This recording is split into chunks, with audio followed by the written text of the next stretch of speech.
Le mythe de la création de Rome par Romulus existe pour expliquer et justifier la domination de la ville. Les archéologues ont tenté de percer les mystères de sa fondation en allant au-delà des récits légendaires. Ils ont découvert des traces de l'existence de peuples qui vivaient au 8e siècle avant Jésus-Christ, à l'emplacement même où les auteurs latins ont attesté de la création de Rome. Les mythes et l'archéologie peuvent parfois se recouper, mais la réalité historique de la fondation de Rome montre des temps et des populations différentes de la légende. Bonjour, je suis Hélène, votre guide en histoire.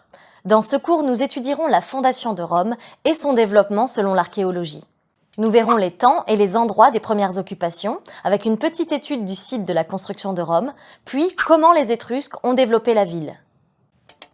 Les dernières recherches archéologiques montrent que le site de Rome est occupé par intermittence dès 2400 avant Jésus-Christ.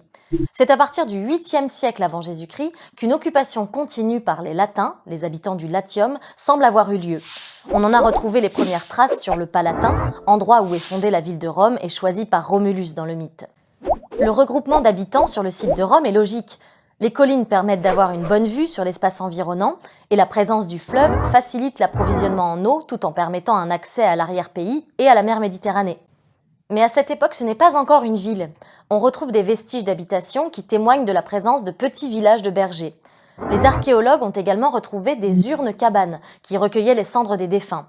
C'est grâce à ces urnes que l'on peut imaginer la forme des cabanes des premiers habitants du Palatin. On a également retrouvé très récemment les traces d'un mur d'enceinte sur le Palatin qui pourrait dater du 8e siècle avant notre ère.